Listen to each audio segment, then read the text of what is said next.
నమస్కారం. విజన్ టీవీకి స్వాగతం.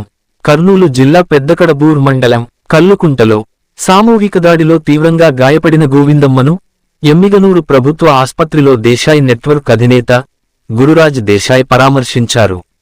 నేటి ఆధునిక సమాజంలోనూ ఇలాంటి ఘటన జరగడం సిగ్గుచేటని గురురాజ్ దేశాయ్ అన్నారు.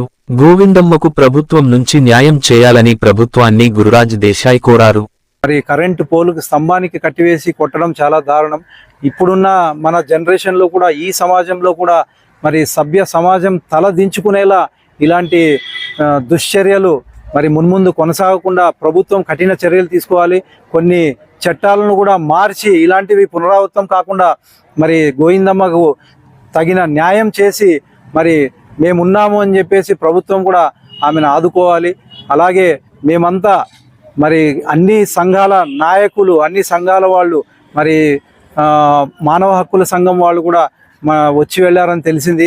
మరి అందరూ నాయకులు దీంట్లో పార్టీలు అనకుండా, రాజకీయ నాయకులు అనకుండా, ఏ విధమైన తారతమ్యాలు పెట్టుకోకుండా, కుల వ్యవస్థ లేకుండా ఆమెకు న్యాయం జరిగేలా మనమందరం కష్టపడి మరి చట్ట ప్రకారంగా మరి నిందితులను శిక్షించాలని చెప్పేసి నేను ప్రభుత్వాన్ని కోరుతున్నాను, విజ్ఞప్తి చేస్తున్నాను.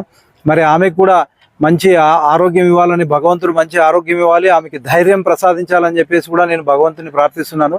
ఆమెకు మేమంతా ఎప్పుడు ఏ సహకారం కావాలన్నా, ఎలాంటి సహకారం కావాలన్నా మేము అందిస్తామని చెప్పేసి మీడియా ముఖంగా తెలియజేస్తున్నాను.